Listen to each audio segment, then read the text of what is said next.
My name is Carl Teichman. I'm Director of Government and Community Relations with Illinois Wesleyan University. It's my pleasure to welcome you to the April Lunch and Learn program entitled Avoiding a Midlife Crisis, the Ecology Action Center at 50, Looking Back and Moving Forward, with Michael Brown, Executive Director of the Ecology Action Center.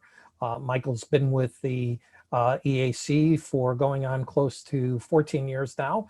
And I think, and I'm a member of the board, and I think I speak for the board that we are definitely very pleased to have Michael as our executive director. The Lunch and Learn program is co-hosted by Illinois Wesleyan and the museum. I would also add that if you do have questions for Michael, we'll have time at the end for questions. But if you do have questions, if you could put them into the chat feature of the Zoom session, we'll get to all of those questions at the very end. And I know Michael has assured me that he'd stay and answer every last one of those questions. So without further ado, I'll turn it over to Michael Brown. Michael. Thank you, Carl. And thank you all for having me here today. I'm going to go ahead and do a screen share here and get us going. So to begin with, I was asked to talk a bit about the environmental movement's history in McLean County. And of course, given my specific role in the community, I should apologize, ahead of time here that my perspective is a little biased and definitely EAC centric or EA centric. Anyway, so apologies ahead of time for anyone, any efforts, any organizations, or any other significant, parts that I'm leaving out, as I'm going to speak to what I know best. But do know that, yes, the environmental movement in McLean County has definitely been, a community-wide effort. And so that is a point I want to make strongly, even if I do speak to the EAC's role more specifically. So to begin with, I would like to point out the fact that, our community is fairly unique in that we do have a very strong commitment to sustainability. We have for many decades, but I'm honestly not clear on why that is or how that came to be. I've actually had an opportunity recently to speak to a few of the previous directors and founders of our efforts and ask them the same question: why are we so unique? And when I say we're unique, I go across the state. I go to conferences. I speak with other environmental professionals that have some similar roles that I do. I speak to people across the state who are not involved in environmental efforts, but rather are residents in various communities. I speak to people across the country. And when people hear what we have here and what we do here, they're always excited and they always ask, how do I get an Ecology Action Center in my community? And my answer is, I don't know, because it is unique. And so we're going to walk through that a little bit while we kind of look at the history of the environmental movement and just kind of what makes us unique and how did we get here, and try and answer that question. And I am of course, open to suggestions from those of you attending here today to your perspective on how we got here and what makes us unique and support these efforts. So to begin with, as I say, I don't know what that exact unique element is that provided for this. I'm going to take an opportunity to actually, for the first time ever, use the term, it's a certain je ne sais quoi. Yeah, it is something a little bit undescribable, hard to really articulate. So that's what we're going to look at today is trying to figure out what is that je ne sais quoi. And I'm going to say that as many times as possible. So to look at what attributes we do have in our community, we do have a lot of positive attributes. We have a lot of great services. I'm just going to quantify a few of those right here, right now. So we have a excellent airport that provides excellent travel services for our community. We have a excellent and significant recycling provider in our community that does sorting and processing of recycled commodities for the broader Central Illinois area. We have a local food co-op that is very popular and has provided a lot of valuable services for our community. We have one of just a handful in the nation, a EV car manufacturer that's coming online. That is, of course, very exciting. We have two major insurance and financial companies providing services across the country. We have two traditional business districts, a downtown and an uptown. And look at that building right there in the middle. I think that's the building that we would be in if we were there in person. We have two fantastic universities in our community providing a lot of benefit. We have at least two incredible museums. And again, we see that building that everyone should recognize on the lower right. We have four, what I would call excellent breweries. Not that I know anything about that topic. We have 42 miles or more at this point of trails through our community, walking and biking and other activities. We have 10 million restaurants in our community, which bring serious benefit. But are any of these things really what make us unique? While some of these are more unique than others, these are not necessarily the thing that makes us unique. So to speak to that a little bit, I would say the EAC is really what makes us unique. The unique combination of circumstances that led to the EAC and have led to the support of the EAC and its growth and its continued growth here to today. We're 50 years old, and I dare say we're going to live to be 100 and beyond because there's strong support. So how did we get here? Well, in a lot of ways, the modern environmental movement started in 1962 with the publication of Silent Spring. Rachel Carson's book really did a lot to raise awareness on increasing environmental threats and issues in our nation, whether it was pollution from pesticides, whether it was loss of biodiversity. One might even say that this was kind of the start of the science of environmental health as a specific subset of public health. So I think that book in itself and the awareness of that raised really helped to get things going. This was at a time that air pollution in our major urban areas was simply atrocious. The smog, the air quality pollutants were absolutely horrendous, largely unregulated, and so the public health impacts were increasing dramatically. At the same time, we had pollution in our rivers and bodies of water. We had rivers catching on fire in the United States in the late 60s and into the 70s. Obviously not something that we want to see happen ever. At the same time, places like Love Canal, we had serious toxins that had been dumped and stockpiled that were contaminating the environment and leading to sickness and death for local residents. We had DDT decimating bird populations across the nation. And so we're seeing public health impacts, we're seeing loss of wildlife, biodiversity. And so all of these things were happening all over, not just our community, but the awareness was definitely increasing strongly. And so some of the things that started to happen locally as a result of this, one was the founding of the Parklands Foundation.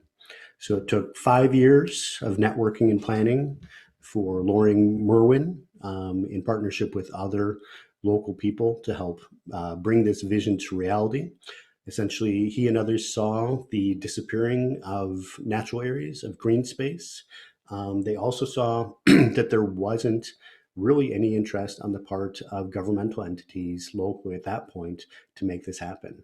There was a strong anti-tax sentiment in McLean County, and so nobody was interested in paying more for green spaces or natural areas, and yet they were being lost very quickly to development.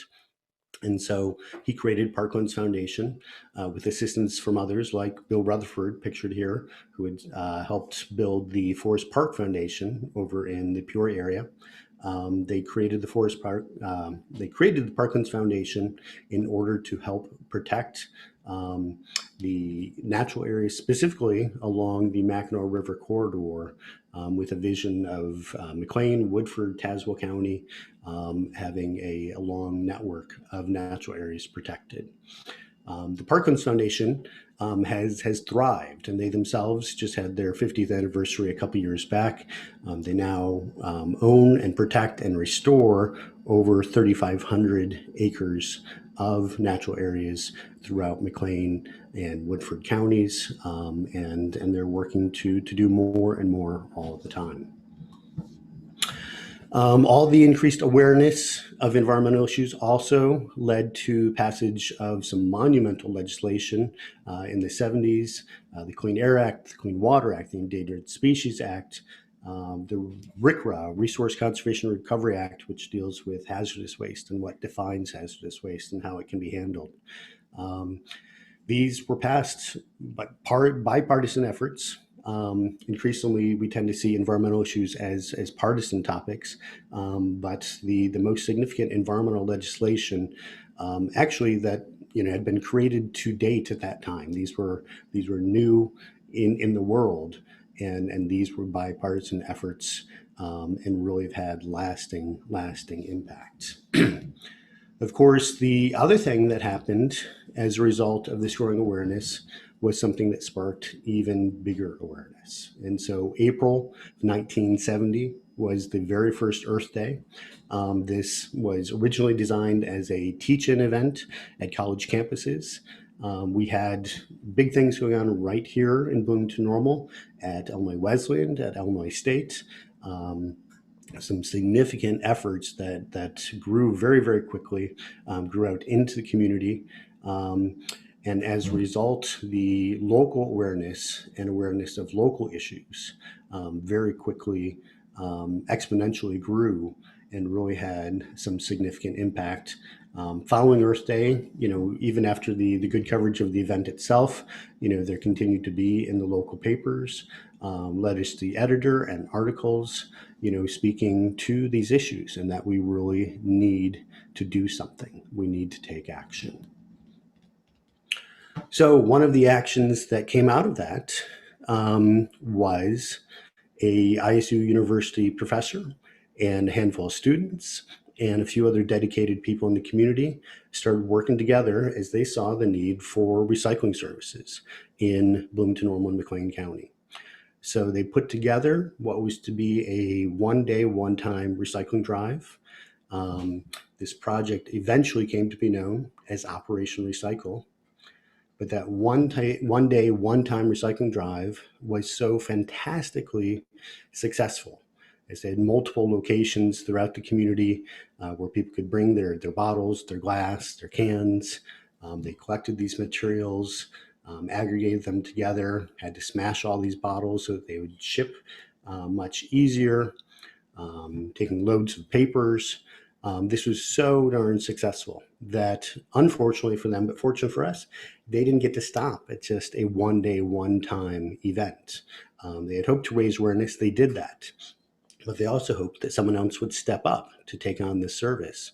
They didn't. And so Operation Recycle became a regular service. It became a regular project. For many years, they were working under Mid-Central Community Action as a project of community action. But eventually, in the 1980s, they became their own separate nonprofit organization with their own facility down on Grove Street, actually, across from the current AB hatchery. It was a drop-off center, largely volunteer run.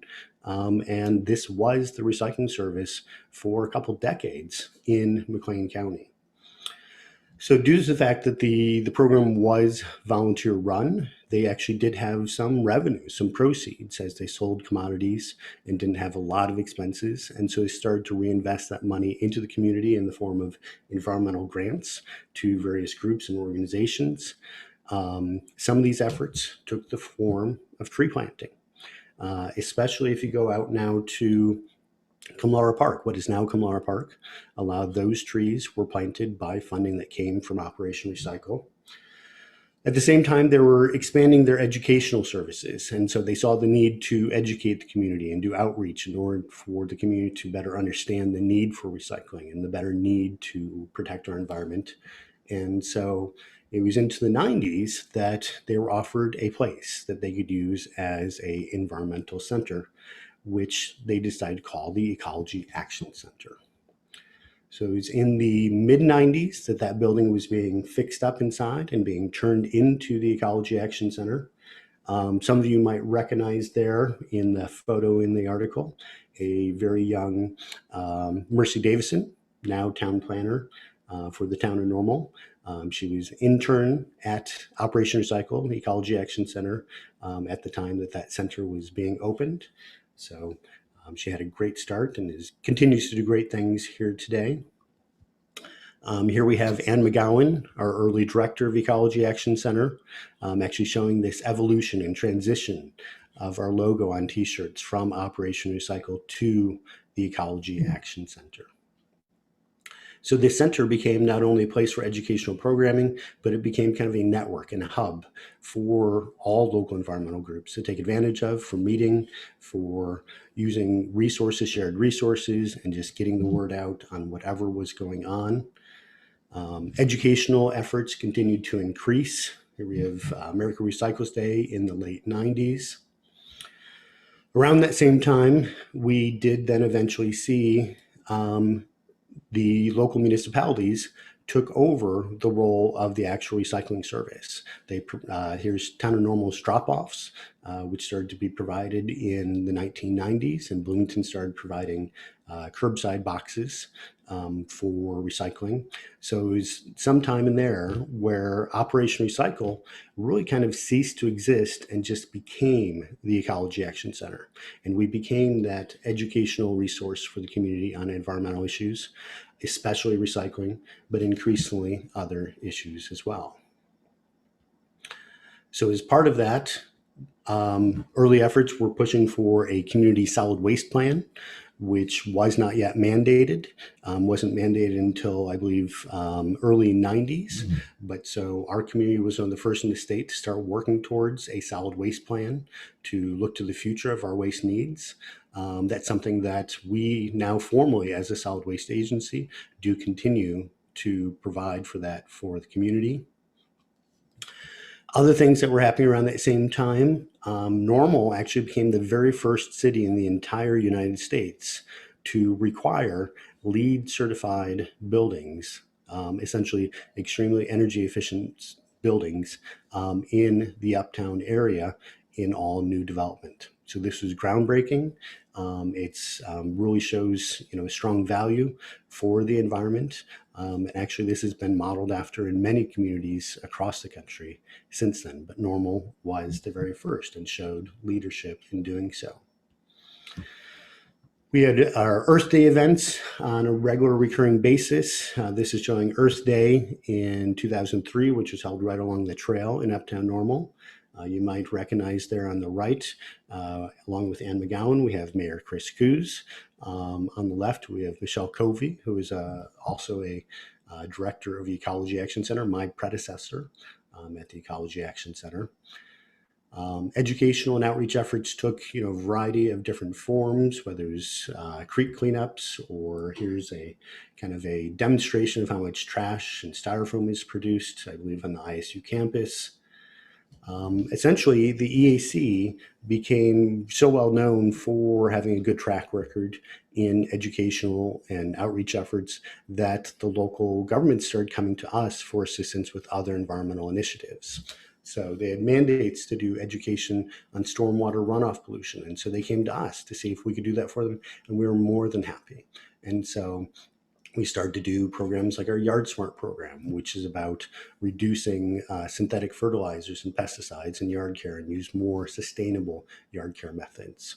Our classic rain barrel workshops, which we've been running for decades now, which are very popular and help people conserve water, but also, again, reduce stormwater runoff pollution. Eventually creating a watershed website, a clearinghouse of all of the local watershed information and hundreds of different studies and reports that have been done over the years in one centralized place. Or Sugar Creek Stewards, which started up just a few years ago as a means to help Bloomington and Normal, help improve the stream buffers along Sugar Creek, the vegetation, improving the quality, the habitat, and its ability to filter out pollutants. Eventually, we took on energy efficiency work as well on behalf of the local governments, providing low-cost home and small business energy audits to help people save energy, save money, reduce air pollution. We became the formal solid waste agency. So in addition to education outreach and the planning of solid waste needs, monitoring local landfill capacity and where our waste is going, how much we're generating. So spoiler alert here, 2018, the landfill did reach capacity and close. So we're now without a landfill in McLean County. Everything is going elsewhere, exported outside the county. A lot of this and successes led to more. So household hazardous waste and the essentially insufficient funding, unreliable in terms of our local needs for proper hazardous waste disposal led to the creation of private-public partnership we called the McLean County HHW Fund. And through this effort, we were able to start providing for every other year hazardous waste collections in our community, which were tremendously successful. And I said were, they actually are. They are still going. Every other year is still not enough, but it's actually by far much more frequent than most communities in Illinois do receive. And we're getting here now to the point of the present Ecology Action Center, and we continue to innovate and come up with new approaches and try and evolve to meet the current needs of our community, including several years back adding a recycle information app called Recycle Coach that allows people from their smartphone or their browser to access reliable information on disposal or recycling of just about anything that they might have. So that brings us to the modern professional environmental agency that is the Ecology Action Center. Our information center has really blossomed, although, these days, especially days of COVID, it's not so much a interactive center, but it is a demonstration site for a lot of different practices. And hopefully as COVID becomes less of a worry, we can have more actual activity going on there for the public again. But at this point, we provide a significant number of different programs and services to the community. This doesn't actually even show them all. But yet, here we are at 50, and there's still a lot to do. We haven't fixed everything. We've grown a lot, and with the help of the community, we've changed a lot, improved a lot, and yet there's still a lot that we need to look at today and moving forward. So, of course, a big issue in the past several years is the dropout of the recycling commodity markets due to changes in where our recycling can go and who wants it and how it's being used. And so that's definitely testing our recycling programs here and across the country in terms of recycling becoming more expensive. Plastic pollution, especially microplastics, is becoming a major issue that we're going to all have to do more about. As these plastics, if we all recall, good 10 years back or so, when pharmaceuticals in our water supplies was kind of the new issue that we're newly becoming aware of, not that it hadn't existed for a long time. Well, we're becoming more and more aware now of these microplastics everywhere in our water and the fact that we've been putting them there for decades now, and what can we do about that? Of course, a pandemic does not help much with waste in terms of all the disposable materials that have increased in use. And in some cases, recycling has declined due to some challenges. We now have the ubiquitous COVID-related trash that we see everywhere. I don't understand this myself, and I would be happy if anyone could explain. Of course, there's accidental loss of our masks, assuming you're using these one-time use paper masks, polypropylene masks. But the fact that they're everywhere seems to imply that people are simply being irresponsible, which I thought we learned about that as children, and not to litter everywhere we go. Obviously, we have work to do there. Recent innovations, and this is consistent with our most recent solid waste plan, include the introduction of a community composting program, which we're very excited about, to help keep organics out of the landfill and make them recycled into good quality compost that people can buy here at local garden shops. There's more about that, of course, on our website. And then, of course, the biggest environmental challenge, of our lifetimes, maybe of our history of as a species, but climate change is not going away. The AC has been working on this for a number of years in terms of data collection on through emissions inventories, looking at what kind of emissions we do produce in our community, where they're coming from, and working on strategies by which we can start to reduce these emissions and improve air quality at the same time. So solar efforts obviously help with that.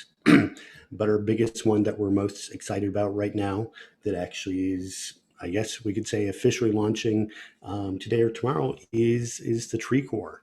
And this is a brand new effort to plant at least 10,000 new trees a year, every year, in McLean County. And so we're starting that this weekend with a planting in partnership with Parklands Foundation at the Moore Tract. And I really can't say it enough.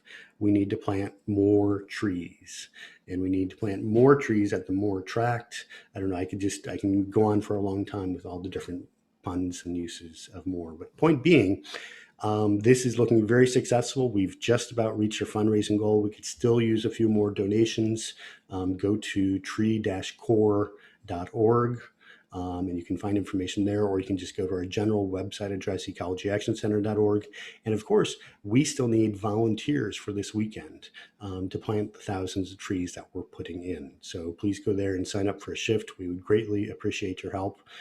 The support for this has been overwhelming. The number of different groups that have formed teams and made donations and are signing up, it is tremendous. The support for trees, which of course provide air quality improvement, carbon sequestration, wildlife habitat, watershed protection, increased greenways, recreational areas. There's just endless benefits to planting more trees, especially when we're looking at native hardwood trees that will be long-lived and bring a lot of benefits to our local environment. Of course, the next 50 years, we'll be working on these issues and more. We don't know what environmental issues come next, but I do feel that climate is really the most pressing issue that we will be focused on for at least the next 50 years. Thankfully, our past 50 years have really helped us grow and get to the point where we're ready, and the community is ready in order to take on this challenge. But again, how did this happen? Why did this happen here? How are we this unique in that nobody else has an EAC? In other communities where some of these services are offered, they're often offered as just kind of a secondary role for some government employee. Nothing against government employees, but just a planner in a department somewhere, as one on the list of roles has to do solid waste planning, and so on and so forth, that these are not priorities. And yet here we've consolidated these needs, these services, all under one roof. There's been strong support for all of it from the get-go. We have extremely strong support from across the community today. And how did we really get there? How did we really have this je ne sais quoi? As I struggle to say that. Well, I would look to two specific quotes that probably everybody knows, really to try and answer that question. The one is the Lorax, of course, the immortal Lorax. Unless someone like you cares a whole awful lot, nothing is going to get better. It's not. So obviously, people saw the need for improvement. They saw this. They stepped up, which is kind of echoed by Margaret Mead. Never doubt that a small group of thoughtful, committed citizens can change the world. Indeed, it's the only thing that ever has. So that small group of thoughtful, committed citizens, they live here. They have for a very long time. They continue to live here, and they continue to grow from a small group to a large group. So it is our community. It is our people. That, to me, is our je ne sais quoi. Thank you. Thank you, Michael. Questions for Michael? If you could put them in the chat if you have a question.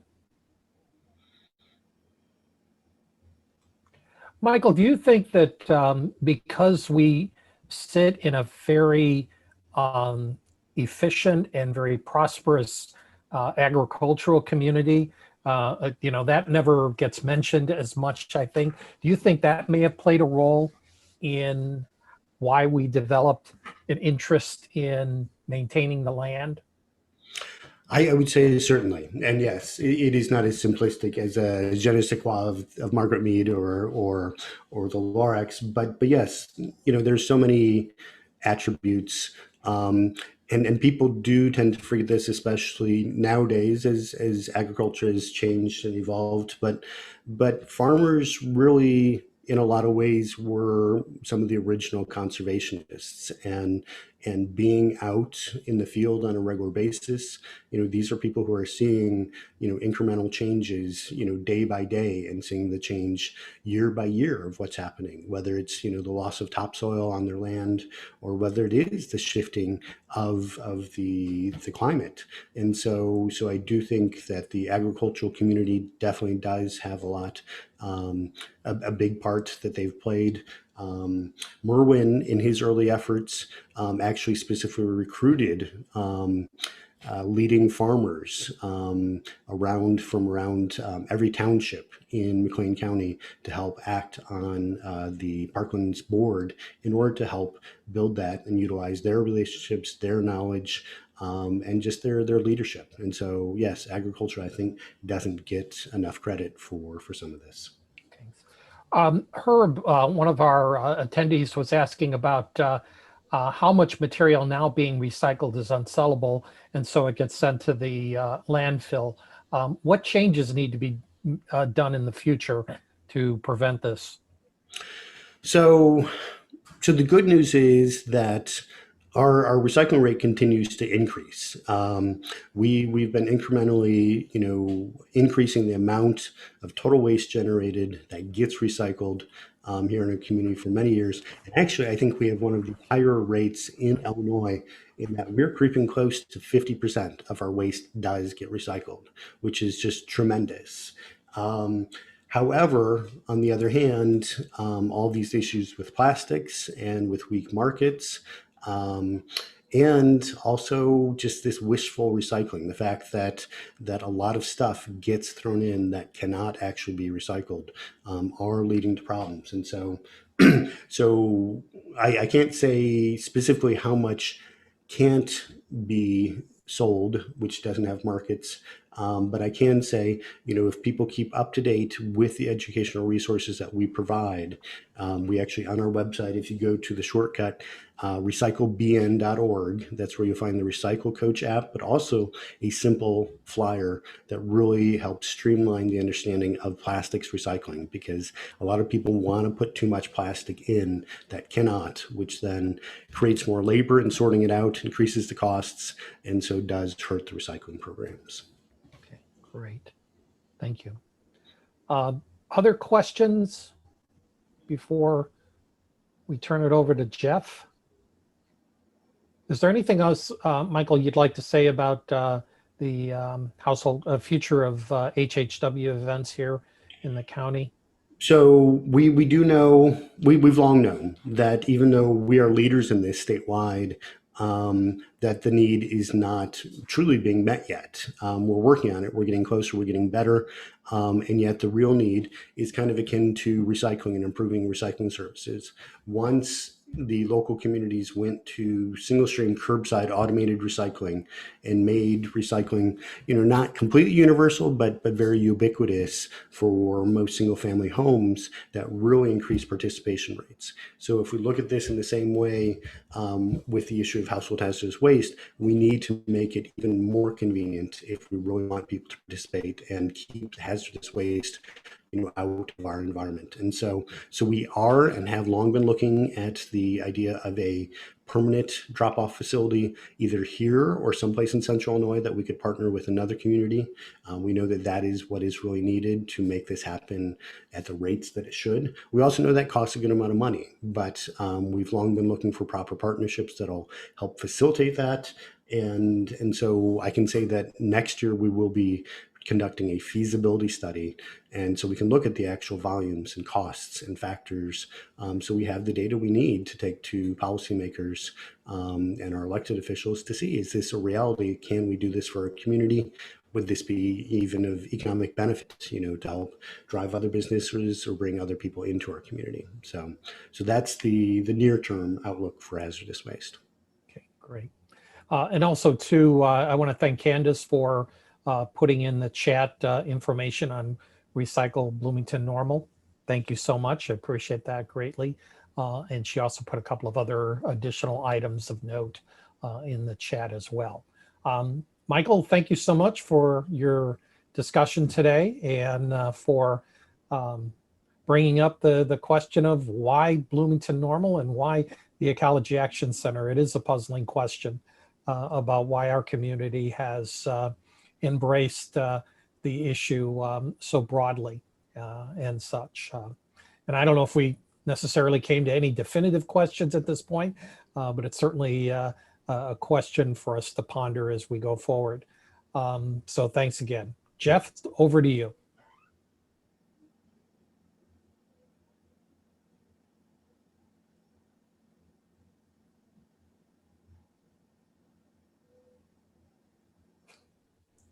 You're muted, Jeff. Yeah, Jeff. I've got this tiny little laptop I'm working on here. But I want to thank all the folks for coming. As always, it's a good conversation. Thank you, Michael, for joining us. And of course, Carl and Candace, the links are always helpful because when we get those links in there, people can come back later. And also, I was reminded as well that all these are recorded and you can watch them on the museum's YouTube. So, and Michael, your topic today speaks directly to our past local history and, even the future. And, we certainly appreciate that. I know I learned a lot. And the 50% recycling, that's amazing. And I watched over the years as my trash got to be less and my recycle bin got to be more. And it's really comforting. I really appreciate the work that you're doing. And we just need to plant more trees. And next month, Lunch and Learn is assessing the first 100 days of the Biden presidency with Bob Bradley. We hope you'll join us for that. And in the meantime, if I could just echo what Michael Brown just said, je ne sais pourquoi. Plant more trees, right? Absolutely. All right. Thank you. Thanks. Thank you. Bye. Thanks.